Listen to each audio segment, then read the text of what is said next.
स्वागत है आपका फ्यूचर ब्राइट के एक और वीडियो में। इस वीडियो में हम हिंदी पद साहित्य से संबंधित कवियों की प्रमुख रचनाओं के बारे में अध्ययन करेंगे तथा उन रचनाओं को हम आसानी से कैसे याद कर सकते हैं, उसके लिए कुछ टिप्स एंड ट्रिक्स के बारे में जानेंगे। तो चलिए इस वीडियो को बिना देर किए हुए शुरू करते हैं।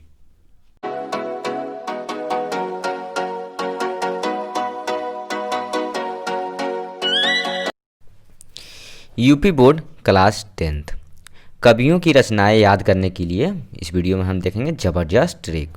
हमारे पहले कवि हैं रामधारी सिंह दिनकर। रामधारी सिंह दिनकर की प्रमुख रचनाएं कौन कौन सी हैं?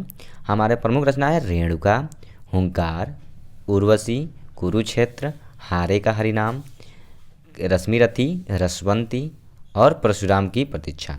इसको याद करने के लिए क्या देखिए क्या ज़बरदस्त ट्रिक है कि कुरुक्षेत्र में, यानी कुरुक्षेत्र महाभारत का जो युद्ध स्थल था कुरुक्षेत्र, उसमें हारे हुए रथी परशुराम, यानी हारे हुए, उसमें जो हारे हुए थे रथी मतलब जिसमें रथ पर जो बैठते हैं परशुराम, यानी वह उर्वशी रेणुकार हैं। उर्वशी रेणुकार हैं यानी कुरुक्षेत्र में, यानी कुरुक्षेत्र के मैदान में, कुरु मतलब कुरुक्षेत्र, हारे मतलब हारे का हरिनाम, रथी हुए मतलब कुछ नहीं है, र से रश्मि रथी, और रथी मतलब रसवंती। ठीक, परशुराम से क्या होगा? परशुराम की प्रतीक्षा। उसके बाद उर्वशी मतलब उर्वशी ही रहेगा, रेणु मतलब रेणुका, अकार मतलब हुंकार, आहे मतलब कुछ नहीं। ठीक, उसके बाद अगले हमारे कवि हैं अज्ञे जी। ठीक, अज्ञे की, इनका पूरा नाम क्या है? सच्चिदानंद हीरानंद वात्स्यायन अज्ञे। इनकी प्रमुख रचना है सुनहरे शैवाल, और दूसरा क्या है? तार सप्तक। तो तार सप्तक एक पत्रिका था जिसका संपादन उन्होंने 1943 ईस्वी में किया था। ठीक, ये भी पूछ देता है तो आप लिख सकते हैं 1943 ईस्वी में हुआ था। और इनकी, इसको याद करने की क्या ट्रिक है हमारे पास कि अज्ञे के पास क्या है? सुनहरे तार हैं।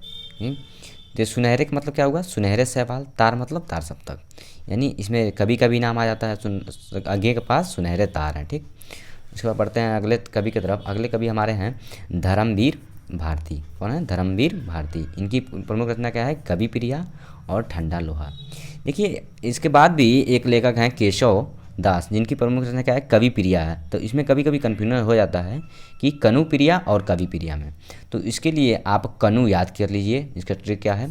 कनु, कनु भारती, यानी कनु जहाँ आएगा कनु प्रिया में, जैसे कनु के बाद प्रिया जोड़ता है ना, तो ये रचना हो रहा है कनु प्रिया, यानी कनु के बाद देखिए भारती मैंने ट्रिक बनाया है, कनु भारती और लोहा। ठीक, इसको याद कर लीजिएगा आप, कनु भारती लोहा। कनु मतलब कनु प्रिया, भारती मतलब लेखक कवि का नाम है धर्मवीर भारती, उसके बाद लोहा मतलब ठंडा लोहा। ठीक, उसके बाद अगले लेखक हमारे हैं गिरिजा कुमार माथुर। इनकी दो रचना है जो बहुत महत्वपूर्ण है, धूप के धान और गीत फरोश। इसके लिए क्या ट्रिक है? माथुर साहब जो हैं, यानी गिरिजा कुमार माथुर है, इनका शार्ट नाम है माथुर। माथुर धान के खेत में गीत गाते हैं। देखिए कितना मस्त ट्रिक है। माथुर धान के खेत में गीत गाते हैं, यानी धान मतलब धूप के धान। ठीक, गीत मतलब गीत फरोश। ठीक, अगले कवि की तरफ बढ़ते हैं। अगले कवि हमारे हैं अयोध्या सिंह उपाध्याय हरिओद। इनका नाम वाकई में बहुत बड़ा है, तो आप शॉर्टकट में हरिओद याद कर लीजिएगा। उसके बाद हरिओद, इनकी प्रमुख रचना क्या है? रचनाएं इनकी भी बहुत सी हैं, लेकिन प्रमुख रचनाएं हैं जो प्रिय प्रवास, यह एक महाकाव्य है।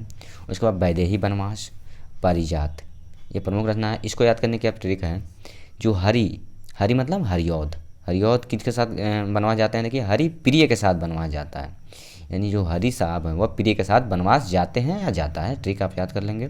तो प्रिय मतलब प्रिय प्रवास। ठीक, बनवास मतलब वैदेही बनवास, उसके बाद जात मतलब पारिजात। ठीक, अगले कवि की तरफ बढ़ते हैं तुलसीदास जी।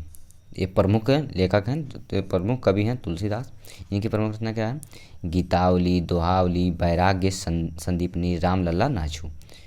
ठीक, इसको याद करने की ट्रिक देखिए, हमको कोई ट्रिक नहीं मिला, लेकिन आप याद कर सकते हैं। जैसे आप याद कर सकते हैं रामवली। ठीक, रामवली।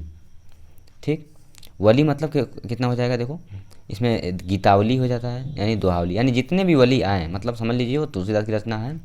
अब वैराग्य संदीपनी, यानी राम बैर, आप याद करते हैं राम बैर, रामावली राम बैर, बैर मतलब वैराग्य संदीपनी, और राम लल्ला नाछू, यानी राम, यहाँ से राम से भी हो जाएगा क्या? राम लल्ला। ठीक, यानी आप आसानी से याद कर सकते हैं।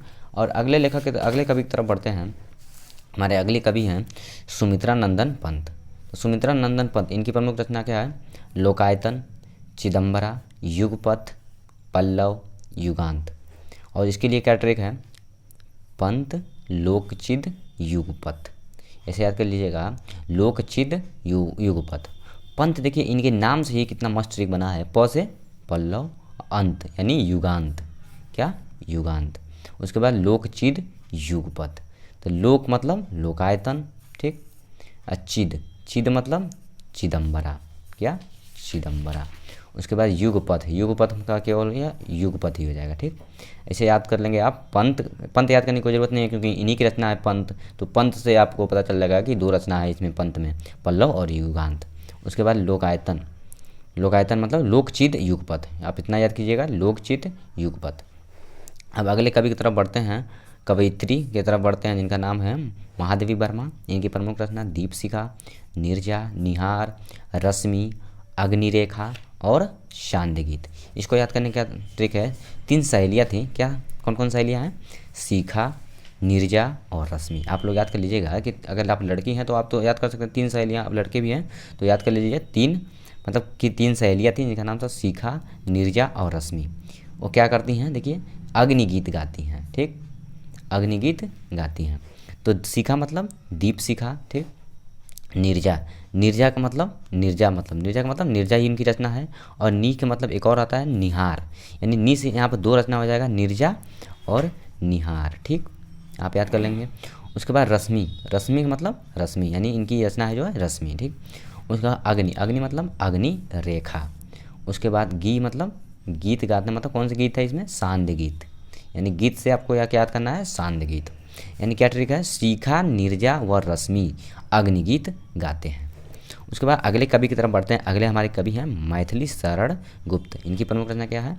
जयद्रथ वध, यशोधरा, भारत भारती, साकेत, द्वापर, रंग में भंग और पंचवटी।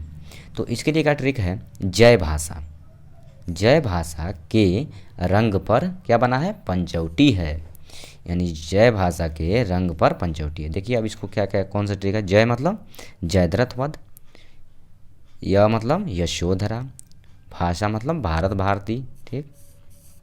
सा मतलब आप छोटा सा मान लीजिए, सा मतलब साकेत, ठीक। यशोधरा और जयद्रथ वध, ये 4 हम क्लियर हो गया। उसके बाद रंग से क्या होगा? रंग से हमारा हो जाएगा रंग में भंग। क्या? रंग में भंग। उसके बाद हमारा आखिरी क्या बच रहा है? प से क्या है? द्वापर, पर द्वापर। उसके बाद पंचवटी, पंचवटी का केवल पंचवटी होगा, ठीक। पंचवटी का पंचवटी। हमारे अगले कवि हैं माखनलाल चतुर्वेदी। जिनकी प्रमुख रचना क्या है? हेम तरंगिणी, हेम किरीटिनी, वेणुलो गूंजे धरा।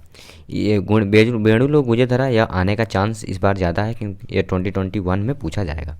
तो इसके लिए क्या ट्रिक है हमारा? हिम में गूंजे धरा। हिम से आप 2 रचनाएं आप याद कर सकते हैं, हेम तरंगिणी और हेम किरीटिनी। और गूंजे धारा से क्या आप याद करेंगे? वेणुलो गूंजे धरा। और उसके बाद आखिरी हमारे कवि हैं रसखान। रसखान की प्रमुख रचना क्या है? प्रेम वाटिका।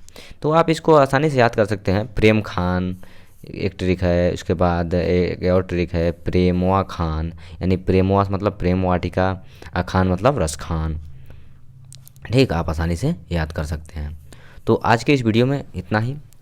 उम्मीद करता हूँ कि आप लोगों को यह वीडियो पसंद आई होगी। यदि वीडियो पसंद आई हो तो कृपया लाइक, शेयर और सब्सक्राइब करना ना भूलें और चैनल को सब्सक्राइब कर दीजिएगा। धन्यवाद।